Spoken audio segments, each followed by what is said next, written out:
in my city, Rochester, we're buying $120,000 houses. We're renting them for $2,000 kind of thing.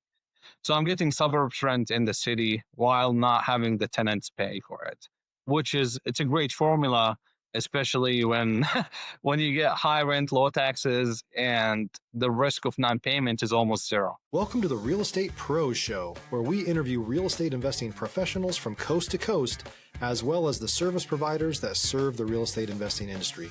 Our goal is simple: share what's working now to help you improve and scale your business to the next level and meet the pros that can help you get there. Real Estate Pros is powered by Investor Fuel, America's leader in helping real estate investors and professionals build the business you need to live the life you've always dreamed of. Let's start today's show. Property insurance for real estate investors doesn't have to be difficult, but it does need to be there to protect you when you need it. MyInvestorInsurance.com not only provides insurance at 15 to 30% cheaper than traditional agencies, it's built specifically for real estate investors like you. You can set up an account in about 2 minutes, get quotes on properties, turn on and turn off insurance for your fix and flip or rental properties in around 2 minutes without having to talk to anyone directly, all through our portal. There's no better way or faster way to make sure you've got the coverage you need to protect you, and no more lengthy policies either.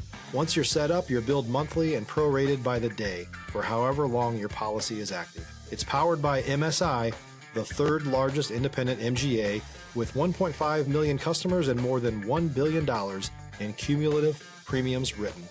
Get set up today in about 2 minutes at myinvestorinsurance.com/fuel. Hey folks, welcome back to the show. Today's guest is based in Rochester, New York, with a background in real estate development and currently focusing on affordable housing, including Section 8. Please welcome Ryan Kaddah. Ryan, welcome to the show. Hi, nice to have you. It's great to have you on here. I'm a New Jersey guy at heart. I grew up in New Jersey, and you're in Rochester, New York, so not too far from my home state and where I grew up. What's it like out there in the real estate space in Rochester, New York these days? Still a hot market, surprisingly, especially the suburbs. You still have a lot of competition. You put in a couple of offers there and nothing bites. It's the reality of all of us, I think, but Yeah. not some markets is slowing down, I think. I want to ask you about getting into the real estate space. I have often asked a lot of my guests, how they got into the space. So what was your journey like getting into real estate? So it was a lot of learning. I was in undergrad learning about real estate. My sophomore year, I got my real estate license. Just reading books, Bigger Pockets, podcasts. So I used to drive between New York City and Buffalo. That's where I used to study, University of Buffalo. And just, it's a 7 hours drive. So you just one podcast after the other. You just learn as much as you can. And you do that a couple times a month. Suddenly you're an expert without even touching any deals. Now, you mentioned you got licensed while you were in school. Did you come from a family of real estate investors? Did you have a lot of inspiration? What made you decide, hey, I want to pursue real estate? Yeah, so I did not have enough money growing up. My family would say the same. Just doing okay, barely, just getting by, paycheck to paycheck kind of situation. That was my family situation. And I started looking, I was always wanted to make it up there. If you know the song Bruno Mars, I Want to Be a Billionaire. That was one of the songs I really liked for a reason, because it portrayed that freedom of choices and doing whatever you want. So just started learning about it and figuring out real estate is one of the only ways that a normal person that does not have to be a super smart startup, creating the next Amazon and be able to actually do something with it down the road. Stop living on an island and join the #1 mastermind in America for professional real estate investors. Investor Fuel is a community of hundreds of the nation's top investors working together to build stronger businesses and better lives. In addition to the amazing community of real estate investors acting as a board of advisors for one another, Investor Fuel members have access to 100% funding on purchase and repairs for our members only, a health insurance program, and benefits and discounts that more than pays for the membership of most of our members, meaning it's actually costing you money to not be a member of Investor Fuel. If you're looking to scale your business and build a business that allows you to live the life of your dreams, please visit investorfuel.com today and book a call with our team. I think there's a lot of people who can echo that sentiment, and I certainly can. When I got into the real estate space, had a W-2 job completely unrelated to real estate, didn't know anybody in the space, wasn't really familiar with what real estate entailed, but I basically did a cursory Google search and found that real estate might be the way to help me build some kind of foundation of wealth and appreciating as well. And so with that little knowledge, I got into the real estate space as a wholesaler, got my real estate license 2 years later, actually earlier this year. And I've been super grateful and super passionate about being in the space. You got into the development track as a developer. How did you get in? Because I think so many people would love to be in that vertical. Okay. Did you have a background in construction? Where did the development come from? Yeah, so there's two ways to get into development. It's either your family does it or you go get an education. And that I took the second option because my family did not I did not have the option. The first option was not an option to start with. So I actually did pharmaceutical sciences. So I used to work for L'Oreal, which is the big conglomerate of makeup companies, beauty products. Yeah. I was a chemist testing, doing quality control stuff. And I looked at my life, I was like, I don't want to be here within the next 5 years. So I made a choice to go back to school for real estate development at University at Buffalo. And that was the reason I actually moved to Rochester, is because they hooked me up with a job with a guy that, they knew. It's all about connections. So that connection led me to get my first job as a development associate, which is basically an assistant to a project manager at that time, which in the development world, if you do project management, you're basically representing the ownership team. So you need to negotiate on their behalf, doing all of that kind of stuff. So you're an owner, but somebody is paying you to do it, which was great because I got to learn a lot without having to risk my own money. And for people who think that development is easy, it's really not easy. It's very risky. Yeah, There's a lot of if risk. it's all about the money, you would probably make more money just doing small flips and rehabs and rentals, to be honest. And then developing out there in New York is not like some other markets. It's costlier.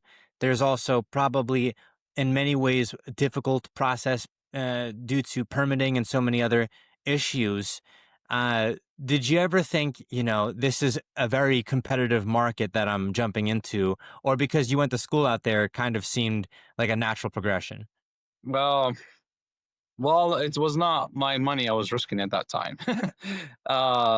Yeah, it made it easier to spend somebody else's money, right? If you sure want to spend it. Yeah. But the towns are really tough. Nobody wants to build something in their town, unfortunately.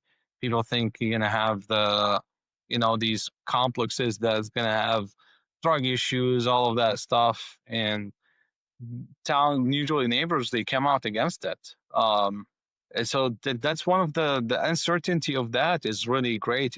Imagine you having to spend $300,000-$400,000, and then the people start rallying up and they say we don't want these apartments next to us, and all of a sudden the town was like, oh, the people said we want to do this, and they're gonna affect our re-elections kind of thing. So sorry, we have to shut you down. They'll find a reason to shut you down. As my old boss would say, like, if they don't want us, we don't want to be there either. Because you can sue your way into zoning and approvals, but they're gonna make your life a living hell. If you're looking for consistent, high-quality leads, look no further than Investor Machine. Investor Machine isn't just another agency, it's the most sophisticated, data-driven lead generation company on the planet for real estate investors. and serves the role of being not just a lead generator for your business, but a marketing partner that is helping you achieve your goals along the way. Go to investormachine.com to learn more and schedule a call with our team today.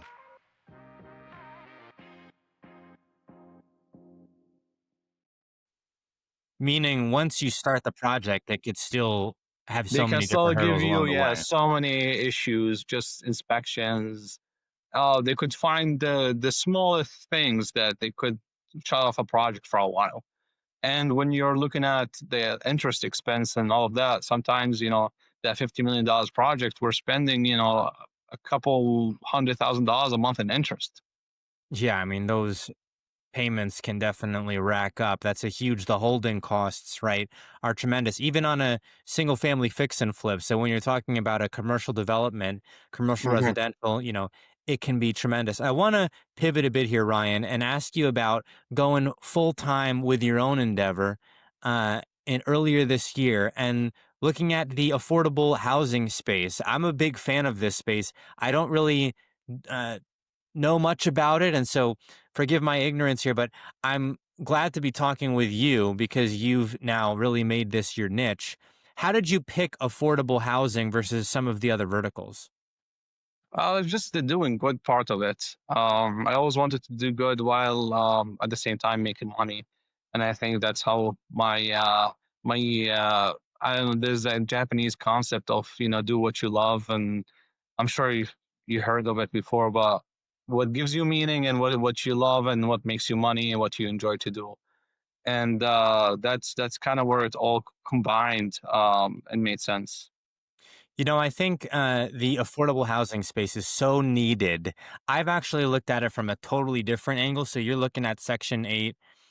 I've lived in Texas, and so we had ample land. I've said and seen there's so many different land plays, whether it's tiny homes or RV parks or, modular homes, mobile home parks, so many different land plays, which are alternative housing that I've looked at and said, wow, this is really great. But where I'm from in northern New Jersey, definitely that tri state area, it can be difficult because it's not like there's a whole lot of vacant land all of the time.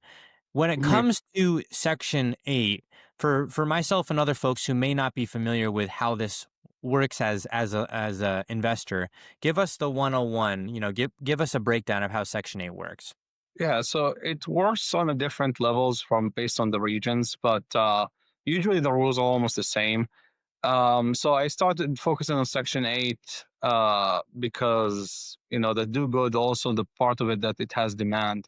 So in my city, Rochester, we're buying $120,000 houses, we're renting them for $2,000 kind of thing. So I'm getting suburbs rent in the city while not having the tenants pay for it, which is it's a great formula, especially when when you get high rent, low taxes, and the risk of non-payment is almost zero. Uh, so the way it works, you find a property, you fix it up, you advertise it, you make it look nice. You still want it to be livable because you want to attract the best tenants.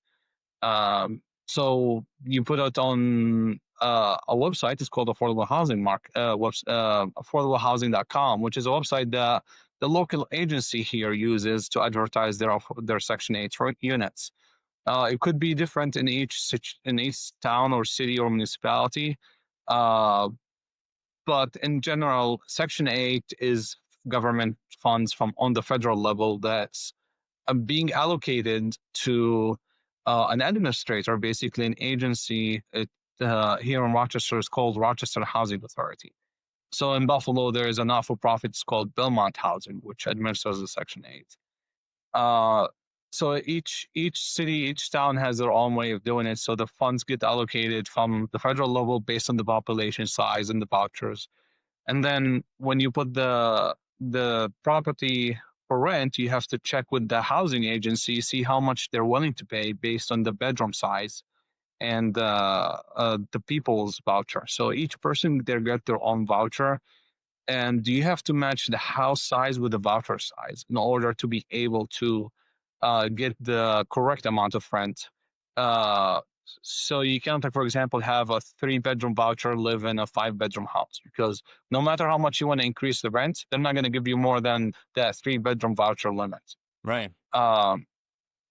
If you're a new or newer real estate investor looking to launch or grow your real estate investing business, please check out Investor Fuel Club. It's a coaching community, but unlike anything you've ever seen before. And you can actually partner with members of our mastermind from coast to coast on deals right in your market. There's no better opportunity to build a consistent business than to literally partner with pros to help you avoid costly mistakes, avoid the need for capital to do deals, and help you eliminate your fears as you're starting your business. Learn more about Investor Fuel Club at investorfuel.com/club. So that's kind of rundown. You find the house, the person, you advertise the house, they find it. They come in, they do the inspection, and then after they do the inspection, they're free to move in. I think that's kind of it in a nutshell. It sounds easy, but it takes a couple of months. I want to ask you about the process surrounding non-payment, because I think a lot of people think, well, if it's basically guaranteed, that's a good thing. Is there ever an issue where you have to deal with evictions with Section 8? Is that more something that's handled by the government backing it, or is it still very much an intensive process for the investors? It's pretty much an intensive process. I mean, you can get bad people that want to live on your house. Same thing. They might be paying, but there's other lease violations that could happen, like, moving dogs or having other people that are living there that should not be living. But having the payment, it kind of reduces your risk in general, because at least 70% of the rent usually is covered, which is great. It's a huge deal. I think affordable housing, specifically up in that tri-state area. I mean, I've said this before on the show, the average income that you need to qualify for a home in the very middle class area that I grew up in northern New Jersey is like $220,000 a year.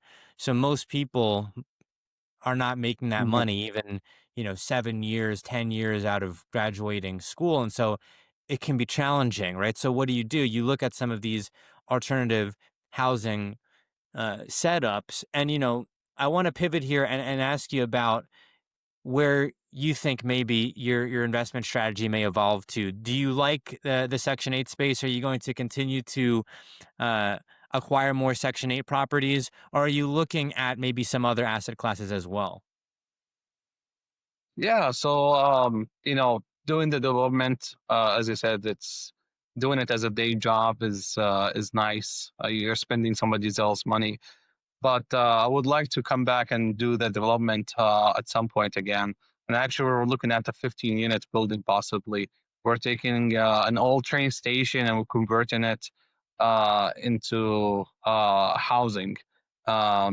which at the same time, the whole train station hall was a restaurant at some point that's still operational. So you can still get all the patching pins and the cigarette dispenser, like the vending machines from the 1920s.